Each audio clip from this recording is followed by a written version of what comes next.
জামাই কোটার বুদ্ধিজীবীর খুব বড় চিন্তা ছিল যে জামাতের অর্থমন্ত্রী কে হবে। জামাত ইসলাম যদি সরকারে আসে তাতে অর্থমন্ত্রী কি হবে? তাদের কোনো প্রিপারেশন নাই। কিন্তু বিএনপি নিজেরই মন্ত্রী বানানোর লোক ছিল না। আমি একটা এপিসোড করেছিলাম কেমন হইলো তারেক রহমানের মন্ত্রিসভা, মনে আছে না? ওইখানে একটা ছড়া বলেছিলাম, সুকুমার রায়ের ছড়া। তারেক রহমানের মন্ত্রিসভার সাথে মিল আছে, শুনবেন আবার যদি না শুনে থাকেন শোনেন। এডিটর সাহেব শোনান একটু। তো বিএনপি মন্ত্রিসভায় এমন সব রত্ন আছে, হে বিএনপি সোয়াবিন পার্টি ভান্ডারে তব বিবিধ রতন, কারে ছাইরা কারে ধরি। সুকুমার রায়ের একটা ছড়া ছিল, সৎপাত্র। ওইটার সাথে মিল আছে বিএনপির মন্ত্রিসভার। শুনবেন, শুনেন মজা। শুনতে পেলাম পোস্তা গিয়ে তোমার নাকি মেয়ের বিয়ে, গঙ্গারামকে পাত্র পেলে, জানতে চাও সে কেমন ছেলে। মন্দ নয় সে পাত্র ভালো, রং যদিও বেজায় কালো, তার উপরে মুখের গঠন অনেকটা ঠিক পেঁচার মতো। বিদ্যে বুদ্ধি বলছি মশাই, ধন্যী ছেলের অধ্যবসায়। 19টি বার ম্যাট্রিকে সে ঘায়েল হয়ে থামলো শেষে। বিষয় আশায় গরিব বেজায়, কষ্টে সৃষ্টে দিন চলে যায়। মানুষ তো নয় ভাইগুলো তার, একটা পাগল একটা গোয়ার, আরেকটি সে তৈরি ছেলে, জাল করে নোট গেছেন জেলে। কনিষ্ঠটির তবলা বাজায়, যাত্রা দলে 5 টাকা পায়। গঙ্গারাম তো কেবল ভোগে পিলের জ্বর আর পাণ্ডু রোগে। কিন্তু তারা উচ্চ ঘর, কংসরাজের বংশধর। শ্যামলাহিরি বনগ্রামের কি যেন হয় গঙ্গারামের। যা হোক, এবার পাত্র পেলে এমন কি আর মন্দ ছেলে। তো একদিন পরে একটা গণতান্ত্রিক ভাবে নির্বাচিত সরকার পেলাম, তার একটা মন্ত্রিসভা পেলাম। পেছেন একটা মন্ত্রিসভা, মন্দ না। শুনিছেন, খুশি আছেন? হ্যাঁ, এনে কইবেন না ফাইন হয়েছে, ফাইন ফাইন। ও কছেন, বহুত বহুত শুক্রিয়া। তো বিএনপির পররাষ্ট্রমন্ত্রী বানানোর লোক আছিল না, ভাড়ায় চালিত একজন পররাষ্ট্রমন্ত্রী নিচ্ছে। দেখেছেন না টেম্পু যেভাবে ভাড়ায় চালিত করে, উনকে এটা টেম্পু পররাষ্ট্রমন্ত্রী নিচ্ছে। এটাই নাকি বিএনপির সবচেয়ে স্মার্ট পররাষ্ট্রমন্ত্রী। তারেক রহমানের মাস্টার স্ট্রোক। সে কি করেছে, ইরানে আওয়ামী লীগে হামলা করেছে, ইরানের সর্বোচ্চ ধর্মীয় নেতা খামেনিকে তার পরিবার সহ মাইরা ফেলাইছে আমেরিকার ইসরায়েল বোমা মেরা। আর বিবৃতি দিছে কি, কোন শোক জানানো নাই, উল্লেখই নাই যে ওনারে মাইরা ফেলা হয়েছে। সকল আন্তর্জাতিক রীতি নিয়ম নীতি ভঙ্গ কইরা। উল্লেখ নাই যে ইরানে বোমা ফেলা হইতেছে বৃষ্টির মতো, এবং বোমা ফেলা শুরু করছে আমেরিকা আর ইসরায়েল। ফুন্দের আলো রুটি যাইয়া বয়ান দেয়, তাদের নাকি বিদেশিরা কয় আর লজ্জায় নাকি মাথা কাটা যায়। শুনেন। প্রথম আলো এবং ডেইলি স্টারের উপরে আক্রমণ, এবং এই ধরনের আক্রমণ আমরা আগে দেখিনি। এটা ছিল স্বাধীন গণমাধ্যমের ওপর একটা আক্রমণ। প্রথম আলো এবং ডেইলি স্টারের ঘটনায় আমাকে স্থানীয় কূটনৈতিক মহলে এবং বিদেশে কথা শুনতে হয়েছে। মাননীয় স্বরাষ্ট্রমন্ত্রী যে কথাটি বললেন, আমাদের মাথা হেঁট হয়ে গেছে। আমরা আজকে একটা প্রতিজ্ঞা করতে পারি যে এই ধরনের ঘটনা আমাদের দেশে আর ঘটবে না। প্রথম আলো এবং ডেইলি স্টার পরিবারের প্রতি আমার গভীর সমবেদনা জানাচ্ছি। শুনেছেন, ওরে আমার লজ্জা রে। হাসিনা যেমন মেট্রো রেল আর বিটিভি পুরানিয়া ক্যান্ডে নাটক করেছিল,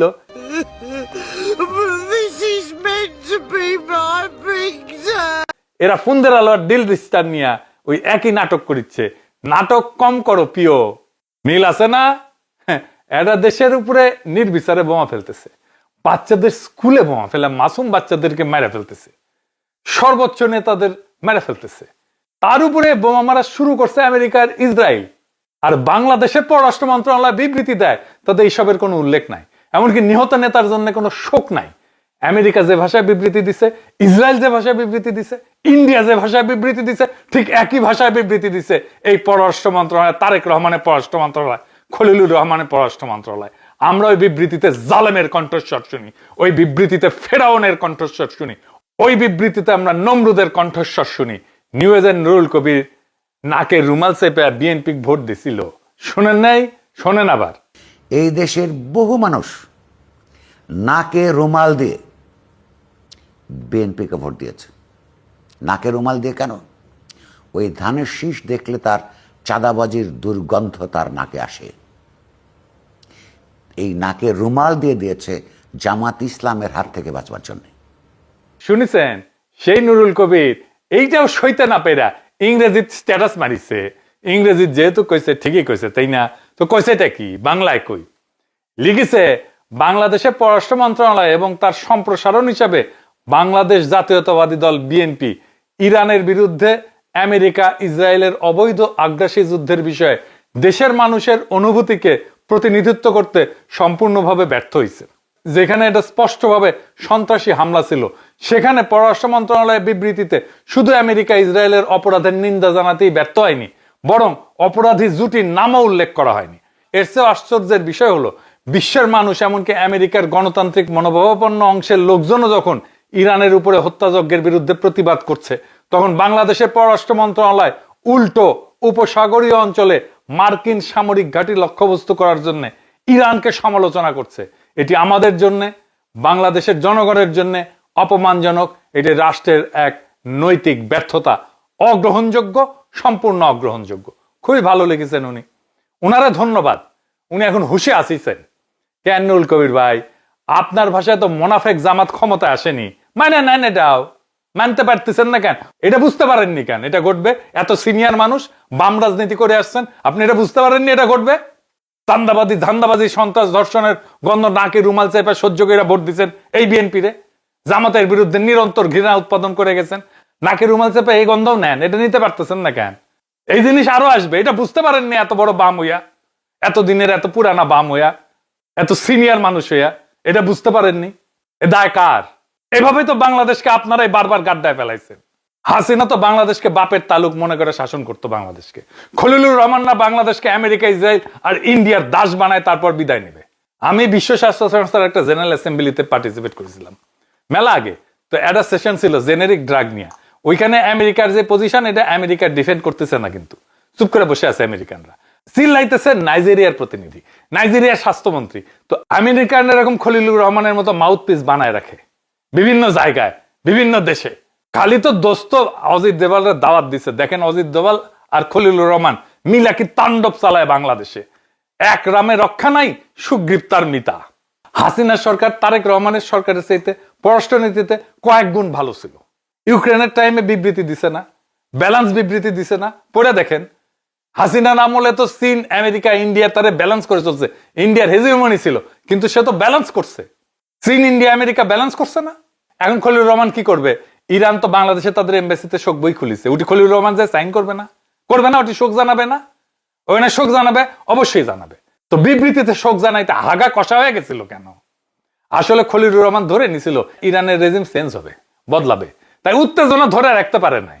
আবেগ কাজ করেছে, বিবেক কাজ করে নাই। এখন খলিলুর রহমান কবে? না, আমি নির্দোষ দাবি করতেছি না। আমি যখন জানি, আমি কেন নিজেকে নির্দোষ দাবি করব? আমি দোষী, তখন আমার আবেগে কাজ করছে, বিবেক কাজ করে নাই। বুঝেছ? সে বুঝতে পারে নাই ইরানের রেজিম এইভাবে বদলাবে না, যদি না ইরানের ভেতর থেকে প্রতিরোধ হয়। ইরানের ভেতর থেকে ইরানের জনগণ যদি রেজিম চেঞ্জ করে, সেটা অন্য বিষয়। ইরানের লিডারশিপ পুরাটা ধ্বংস হয়ে গেলেও ইরান লইরা যাবে। ইরানের সরকারকে ফেলায় দেওয়া অত সহজ না। ইরানে এর আগেও এমন ভাবে ইরানের লিডারশিপকে মেরে ফেলা হয়েছে অনেককে। ইরান পরে নাই, রেজিম চেঞ্জ হয় নাই, রেজিম বদলায় নাই। কি কি করা হয়েছিল আসেন সেটা দেখি ইতিহাসে, তাইলে বুঝবেন এখন যেটা ঘটছে সেটা আগেও ঘটছিল।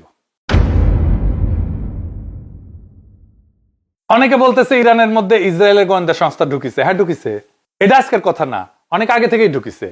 1981 সালের 28শে জুন ইরানের বিপ্লবী ইসলামিক রেভলিউশনারি পার্টির হেডকোয়ার্টারে উচ্চ পর্যায়ের একটা গুরুত্বপূর্ণ মিটিং এর সময় বোমা বিস্ফোরণে ইরানের প্রধান বিচারপতি এবং খোমেনির পর দ্বিতীয় গুরুত্বপূর্ণ ব্যক্তি আয়াতুল্লাহ বেহেশতি, আয়াতুল্লাহ মন্তাজারি এবং 4 জন ক্যাবিনেট মেম্বার, 27 জন মজলিসের সদস্য মানে আইনসভার সদস্য মানে সংসদ সদস্য নিহত হয়। তার একদিন আগে 27শে জুন 1981 সালে আলী খামিনি মানে যিনি মারা গেছেন, উনি তখন রেভলিউশনারি গার্ডের সুপারভাইজার ছিলেন, ডেপুটি ডিফেন্স মিনিস্টার ছিলেন।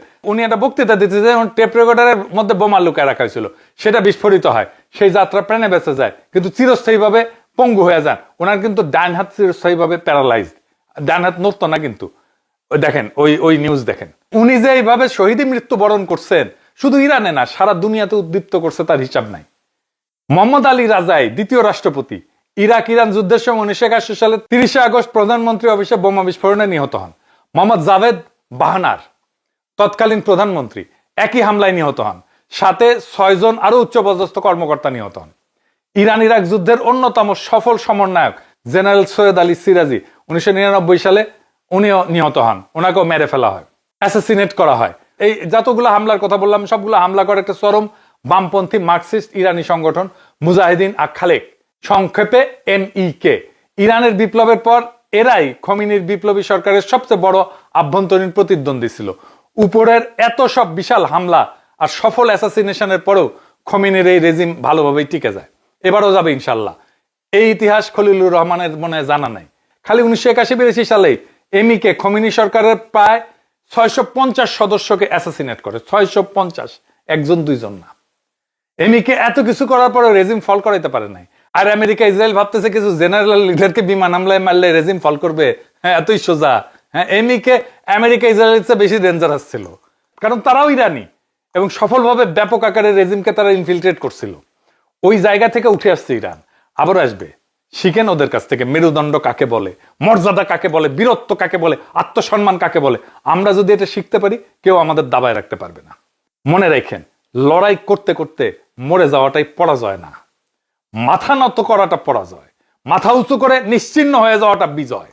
অনেকে বলতেছে চায়না কি এই কনফ্লিক্টে অংশ নেবে ইরানের পক্ষ হইয়া, বা রাশিয়া কি করবে?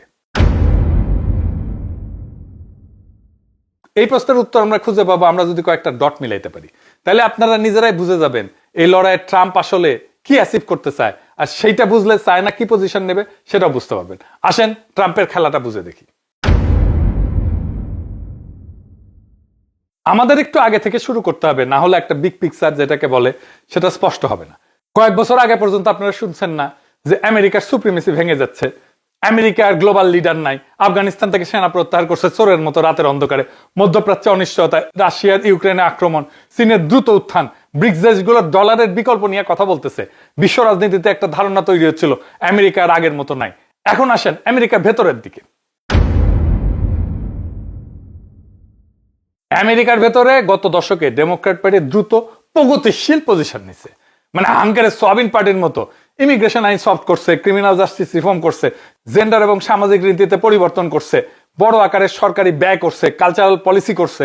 নতুন এই পরিবর্তন পার্টির ভেতরে দ্রুত হয়েছে, মানে এটা তো ভালো লিবারাল পদক্ষেপ, প্রগতিশীল পদক্ষেপ। কিন্তু ভোটাররা এত দ্রুত বদলায় না, তাদের চিন্তা আকাঙ্ক্ষা এইগুলা না যে ইমিগ্রেশন সহজ হইল কিনা, সমাজ রংধনুর 7 রঙে রাঙাইল কিনা, মুক্তিযুদ্ধের চেতনা বাস্তবায়ন হইল কিনা, তা না, বরং তার স্বপ্ন আকাঙ্ক্ষা আলাদা।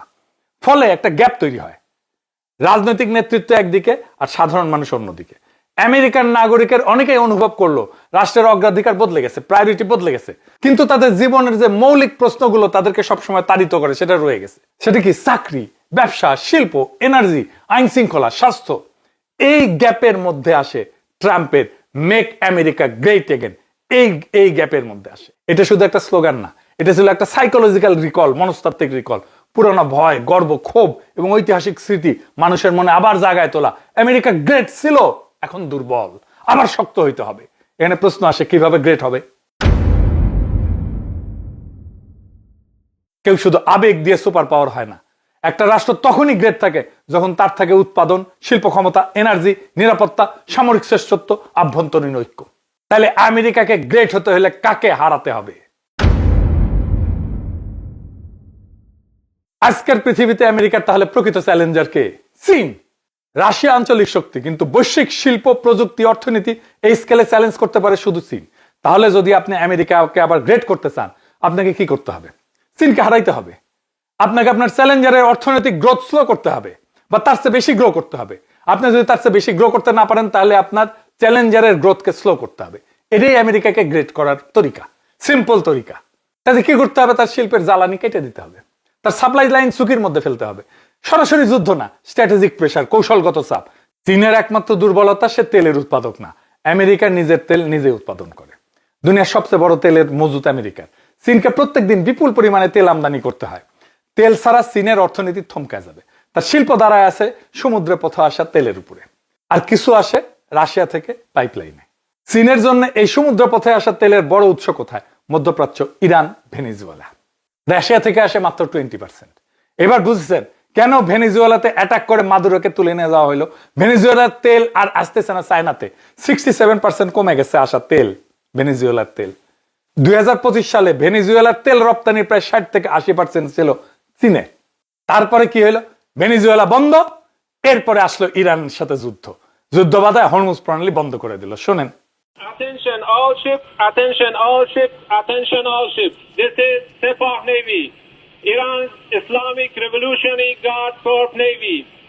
From now on, all navigating through the Strait of Hormuz is forbidden. No ship in every type is not allowed to pass from the Strait of Hormuz till next notice. This is Sepah Navy, out. তাইলে আপনি সরাসরি Beijing এর শিল্প শক্তিরে দিলেন ধাক্কা। কারখানা বিদ্যুৎ ছাড়া চলে না, এআই ডাটা সেন্টার এনার্জি ছাড়া চলে না, ইস্পাত সিমেন্ট সেমিকন্ডাক্টর সবকিছুর মূলে জ্বালানি। চীন একেবারে বসে যাবে যদি তেল না আসে। মানে চায়নার এনার্জি বা জ্বালানির সরবরাহ কমে গেছে এর মধ্যে। এই বিশাল ইকোনমি চলবে কিভাবে তাইলে? এই জন্য চায়না পাগলের মতো বেল্ট অ্যান্ড রোড ইনিশিয়েটিভ করতেছিল, যে রেল বা ট্রেন বা সরাসরি পাইপলাইন দিয়ে তেল আনবে, মালাক্কা প্রণালীর উপরে নির্ভরতা কমবে। বেল্ট অ্যান্ড রোড ইনিশিয়েটিভের একটা বড় লক্ষ্য ছিল চীনের জ্বালানি সরবরাহ নিরাপদ করা। তাইলে এই যুদ্ধটা নিছক ইরান বরং আমেরিকা না, এটা ভেনিজুয়েলা বরং আমেরিকা না, এটা সাপ্লাই লাইন বরং সুপ্রিমেসি। একটা সুপার পাওয়ার কখনো শুধু যুদ্ধ করে টিকে থাকে না, সে তার প্রতিদ্বন্দ্বীর উত্থানের গতি কমায় দেয়। আপনি যদি আপনার চ্যালেঞ্জারের, আপনার প্রতিদ্বন্দ্বীর জ্বালানির প্রবাহকে অনিশ্চিত করেন, তার বিনিয়োগে ভয় ঢুকান, আপনি তার শিল্প পরিকল্পনায় ঝুঁকি ঢুকান, আপনি তার ভবিষ্যৎ প্রবৃদ্ধিকে থামায় দেন। এটাই গ্রেট এগেইন, বুঝিছাও? ল্যাং মেরে ফেলে দিলাম আমার প্রতিদ্বন্দ্বীকে। দেশের ভিতরে প্রগতিশীলতার সংশোধন আর বাইরের চাপ, এটাই ট্রাম্প। ভেতরের বর্ডার, শিল্প এনার্জি পুনর্গঠন, বাইরে চ্যালেঞ্জারের প্রতিদ্বন্দ্বীর সাপ্লাই লাইন কেটে দেওয়া। তাইলে পুরা ঘটনাটাকে যদি আমরা একটা যৌক্তিক কাঠামোর মধ্যে সাজাই, তাহলে এরকম হয়। এডিটর সাহেব পাশে লিখেন, আমেরিকার বৈশ্বিক আধিপত্য দুর্বল হওয়া। ওই থেকে আসলো কি? দেশের ভেতরে রাজনৈতিক বিভাজন, জনমতের একটা ফাঁক তৈরি হলো রাজনৈতিক দল এবং জনমতের। সেই ফাঁক পূরণ করতে ট্রাম্পের মেক আমেরিকা গ্রেট এগেইন এই রাজনীতি। সেইখান থেকে চীনকে প্রধান প্রতিদ্বন্দ্বী হিসেবে চিহ্নিত করা। তারপরে চীনের জ্বালানি আমদানির উপরে নির্ভরতা আছে, এটা আমি জানি, সেই জন্যই চীনের জ্বালানি আমদানির সাপ্লাই লাইন কাটা দেওয়া। ইরান এবং ভেনিজুয়েলার উপরে চাপ সৃষ্টি, ইরান এবং ভেনিজুয়েলার তেল আসা বন্ধ করে দেওয়া, জ্বালানি সরবরাহে কৌশলগত সংকোচন। আর প্রশ্ন হলো, এটা কি পরিকল্পিত গ্র্যান্ড স্ট্র্যাটেজি নাকি ঘটনাগুলো কাকতালীয় ভাবে একই দিকে গেছে? এটা ইতিহাস পরে বলবে। কিন্তু আপনি যদি পুরো মানচিত্র একসাথে দেখেন, ভেতরের রাজনৈতিক গ্যাপ, আমেরিকা গ্রেট এগেইনের আবেগ আর চীনের এনার্জি নির্ভরতার বাস্তবতা, তাহলে একটাই লজিক দাঁড়ায়, সুপার পাওয়ার টিকে থাকে তখনই যখন সে নিজের ভিত শক্ত করে এবং প্রতিদ্বন্দ্বীর ভিত ধসায় দেয়। চীনকে এই সংঘাতে তাইলে জড়াবে? চীন প্রথমে চাইবে সংঘাত বন্ধ হোক। চীন এটাও চাইবে ইরান যেন না হারে। চীনের রাষ্ট্রীয় বার্তা সংস্থা পুরা ইরানের পক্ষে মিডিয়া ক্যাম্পেইন করতেছে। দেখেন, চীনকে এই অচল অবস্থা কাটানোর ব্যবস্থা করতেই হবে, না হলে চীনের ইকোনমি টিকবে না, মারাত্মক ধাক্কা খাবে। এই সংঘাত যদি 2 সপ্তাহের বেশি যায়, তাহলে গোটা দুনিয়ার ইকোনমি এই শক টের পাবে। শুধু চায়না না, ইউরোপ টের পাবে এই শক, বাংলাদেশ টের পাবে এই শক, বাংলাদেশ এর থেকে দূরে থাকবে না। তো শেষ কথা হইতেছে, চায়না কিছুতেই আমেরিকাকে হরমুজ প্রণালী নিয়ন্ত্রণ নিতে দিবে না। আগামী দিনগুলোতে দেখতে থাকেন আমেরিকা কিভাবে যুদ্ধক্ষেত্র থেকে পশ্চাৎপসরণ করে। আমেরিকার পিছু হটার অনেক উদাহরণ আছে, আরেকটা দেখার জন্য তৈরি হন। খুব শীঘ্রই এটা শুরু হবে। ইতিহাস আমাদেরকে একটা জিনিস বারে বারে শেখায়, সামরিক শক্তি বড় কথা না, রাষ্ট্র টিকে থাকে ইচ্ছা শক্তিতে, জনগণের আত্মমর্যাদায়। ইরান সেই ইচ্ছা শক্তি দেখাইছে বহুবার। 5000 বছরের সভ্যতা এত সহজে মাথা নত করবে না। আর এই যুদ্ধটা কেবল ইরানের না, এটা আসলে ভবিষ্যতের পৃথিবীর যুদ্ধ। সুপ্রিমেসি থাকবে কার হাতে? আমেরিকা আর ইসরায়েলের হাতে নাকি বাকি বিশ্বের হাতে? আমরা এর ফল দেখব আগামী দিনগুলোতে। আমেরিকা আর ইসরায়েলের কর্তৃত্ব, তার মাতব্বরীকে পরাজিত করাটাই সারা দুনিয়ার আজাদি। ইনকিলাব জিন্দাবাদ।